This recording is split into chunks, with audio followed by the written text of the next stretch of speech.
विठ्ठल विठ्ठल विठ्ठल विठ्ठल विठ्ठल। नमस्कार विद्यार्थी मित्रांनो, रामकृष्ण हरी। श्री हरिकीर्तन प्रबोधिनीच्या या कीर्तन प्रशिक्षण कार्यशाळेत आपलं खूप खूप स्वागत आहे। मित्रांनो, कीर्तनामध्ये दृष्टांत कथा या सुद्धा महत्वाच्या असतात। तर या दृष्टांत कथांचा आपल्याला कशा प्रकारे विचार करता येतो याविषयी आपण आज जाणून घेणार आहोत। महाभारतामध्ये एक अत्यंत महत्वाचं प्रकरण येतं आणि ते प्रकरण आहे यक्ष प्रश्न। तुम्हाला माहित आहे की पांडवांना द्यूतामध्ये हरल्यानंतर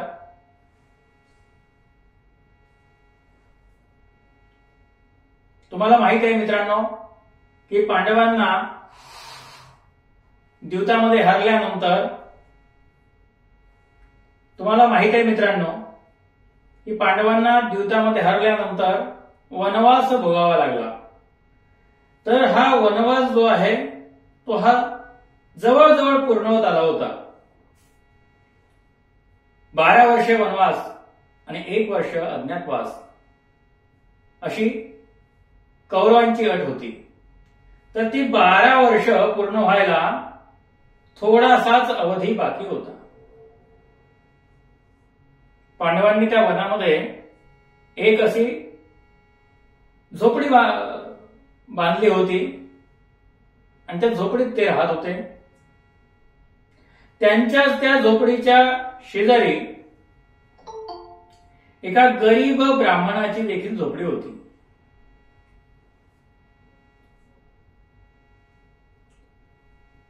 आता गंमत काय झाली बघा की जुन्या काळी जेव्हा यज्ञ वगैरे व्हायचे त्यावेळेला अरणी मंथन करून तो अग्नी जो आहे तो प्रज्वलित केला जात असे। तर त्या अरणीची जी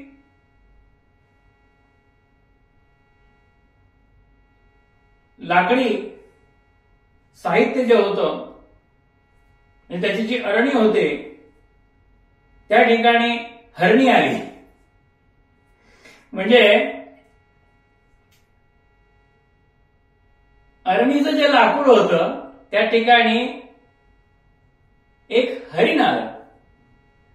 आता हे हरिण पण साधं सुद्धा नव्हतं, त्या हरिणाच्या अंगाला लागली होती खाज।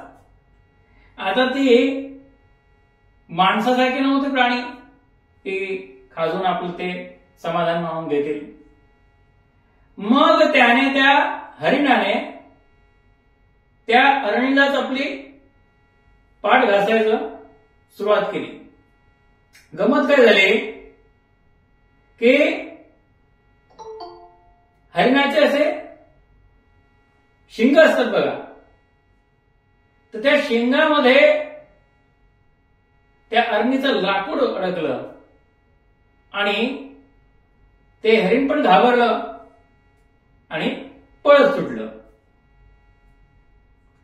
आता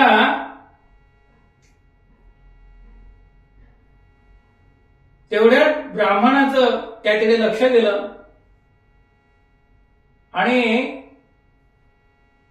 तो पण चिंतित झाला, अरे याने तर आपलं अरणीचं लाकूड नेलेलं आहे, आता मला अग्निहोत्र कसं करता येईल अशी त्याला चिंता उत्पन्न झाली।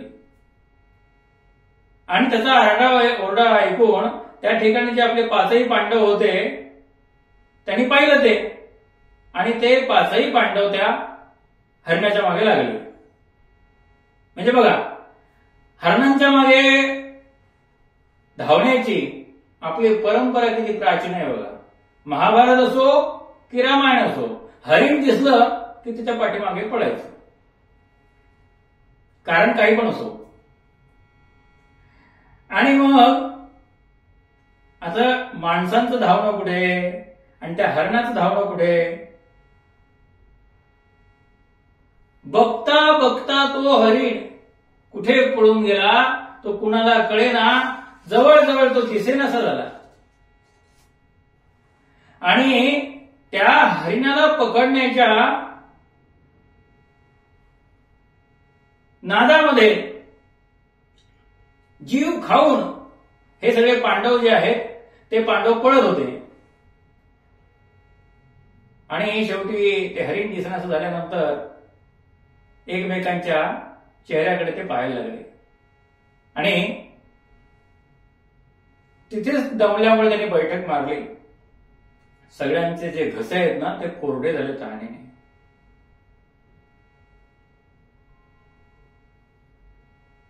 नकुल त्यावेळी म्हणतो आहे आपल्या युधिष्ठिर या ज्येष्ठ भ्राताला, ए दादा, काय काय आपलं शौर्य म्हणावं, आपण त्या हरणाला पकडू शकलो नाही आणि त्या बिचाऱ्या गरीब ब्राह्मणाचं काम करू शकलो नाही. त्याचं ते पडलेला चेहरा बघून भीमसेन काय म्हणतात आहे,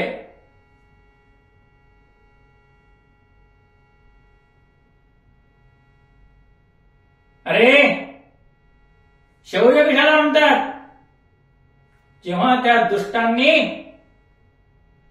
आपल्या पत्नीला भरसभेत फरफडत आणलं होतं, कुरुकुलाच्या महिलाचा अपमान केला होता, त्यावेळेला हे शौर्य कामी यायला पाहिजे होतं. त्यावेळेला त्यांना अद्दल घडवायला पाहिजे होते.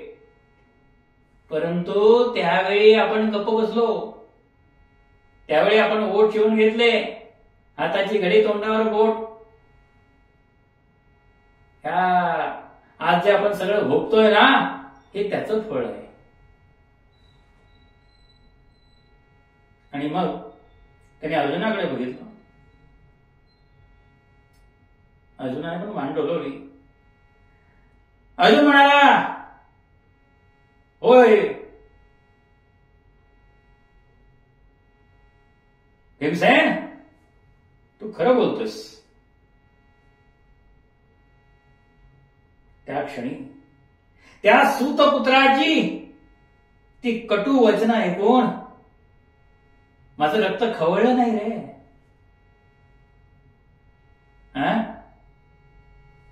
एखादी कठपुतली कशी असते की ज्याचे जे दोर असतात ना दुसऱ्याच्या हाती असतात आणि त्यांनी हलवल्याशिवाय तो कठपुतली काही हालचाल करत नाही.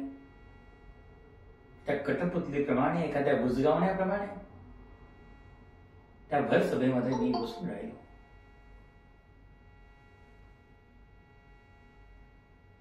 आणि त्यामुळेच ही सर्व प्रकारची जी कष्ट आहेत, दुःख आहेत, ती आपल्याला भोगावं लागत आहे.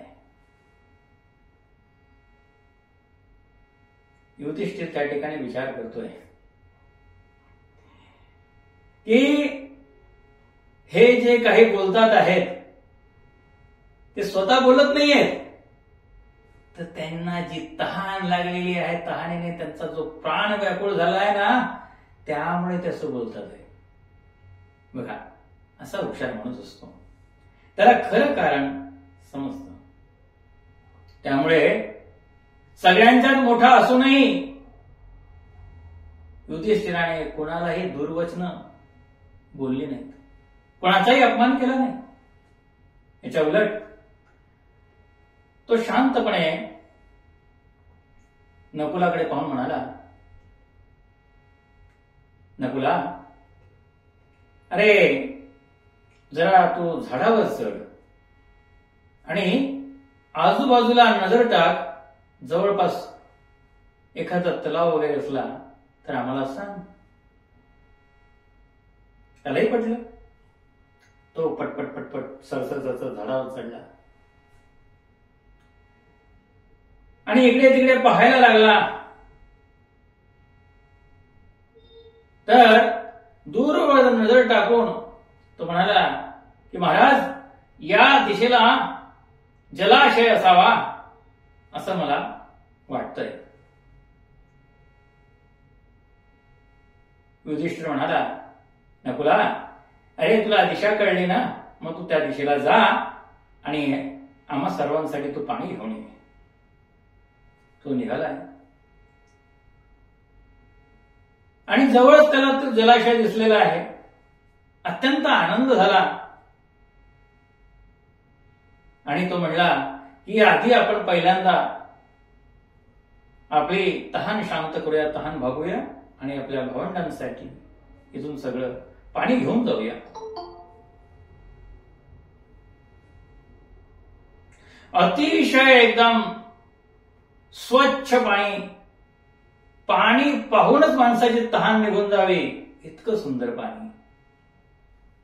आणि त्याने जेव्हा त्यात हात घातले आणि पाणी आपल्या उंजळीत उचललं, त्यावेळेला त्याला एकदम भयचकित करून टाकणारा आवाज आला, ए माद्रीच्या पुत्रा,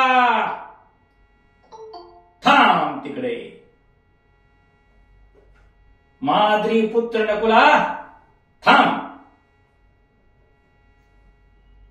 हा तलाव माझ्या मालकीचा आहे. आधी माझ्या प्रश्नांची उत्तरं दे आणि नंतरच तू पाणी पी. तो भयंकर आवाज ऐकून त्याने इकडे तिकडे पाहिलं. तो म्हणतो, ते पाणी तर देऊया, कोण आहे नंतर बघूया. नंतर मी आहे कोण? मी नकुल आहे. मी असा घाबरणारा नाही. त्याने पाण्याचे 4 थेंब त्याच्या पोटात गेले, मात्र त्याला कसं तरीच व्हायला लागलं.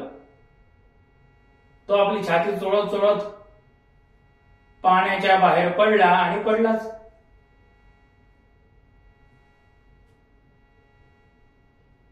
इकडे वाट पाहून पाहून बिचारा युधिष्ठिर ठरला. मग तो म्हणला, अरे सहदेवा, जा बघ जरा. त्यासाठी सहदेव उठून उभा राहिला आणि त्या दिशेने गेलेला आहे. तलावाजवळ पोचल्याबरोबर त्याने बघितलं की अरे आपला प्राणप्रिय नकुल या ठिकाणी आडवा पडलेला आहे.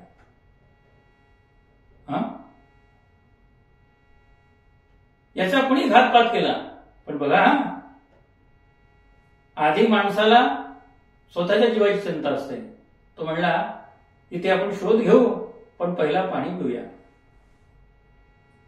त्याने जसं उंगळीत पाणी घेतलं, तोच भयंकर आवाज आला, ऐ सहदेवा, थांब. हा माझा तलाव आहे.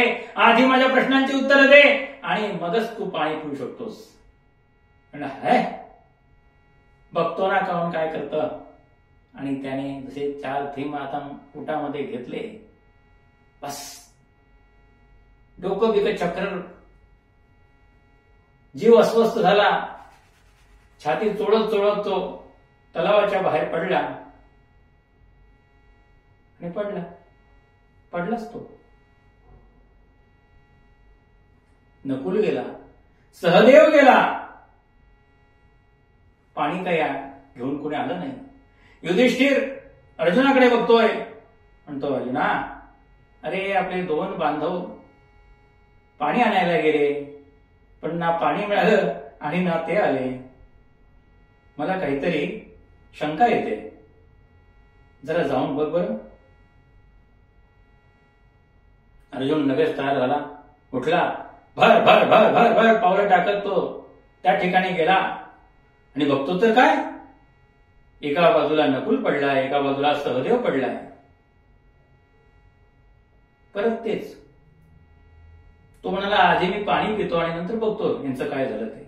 पाण्यात शिरला त्याने, उंजळीत पाणी घेतलं. त्याचबरोबर ती भयंकर आवाज, भयंकर ध्वनी त्याच्या कानी आला, ऐ अर्जुना, हा तलाव माझा आहे. आधी तू माझ्या प्रश्नांची उत्तरं दे, त्यानंतरच तू पाणी पिऊ शकतोस. कोण रे? मी अर्जुन आहे. त्याने पाणी प्यायला प्रारंभ केला. 4 थेंब त्याच्या पोटामध्ये गेले. तोच त्याचं डोकं चक्रायला लागलं आणि त्याला अस्वस्थ वाटायला लागलं. छाती चोळत चोळत तो तलावाच्या बाहेर पडला आणि पडलाच तो पडला. शेवटी त्या ठिकाणी युधिष्ठिर बघतो आहे हे कुणीच कसे येत नाहीत. त्याने भीमाकडे पाहिलं आणि म्हणाले, भीमा, अरे काहीतरी गडबड दिसते. आपण जाऊया का? काय झालं त्यांना पाहूया का? भीम मोठा शक्तिशाली म्हणता, हम है तो क्या काम है. थांबा थांबा बंधुराज, तुम्ही इथेच थांबा, मी पाहून येतो, त्यांना पण घेऊन येतो आणि पाणी सुद्धा घेऊन येतो. निघाला.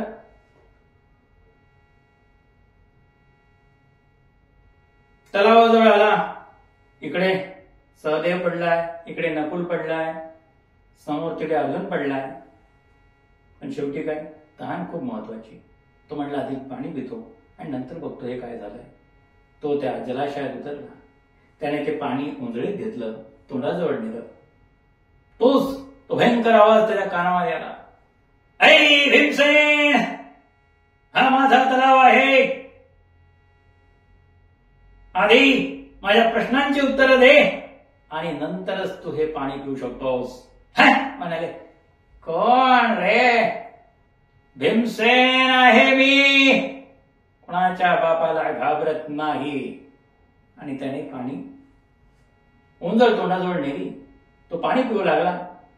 4 थेंब त्याच्या पोटात गेले असतील नसतील. तो त्याचं डोकं चक्रायला लागलं, त्याला अस्वस्थ वाटायला लागलं. छाती चोळत चोळत तो तलावाच्या बाहेर पडलाच तो.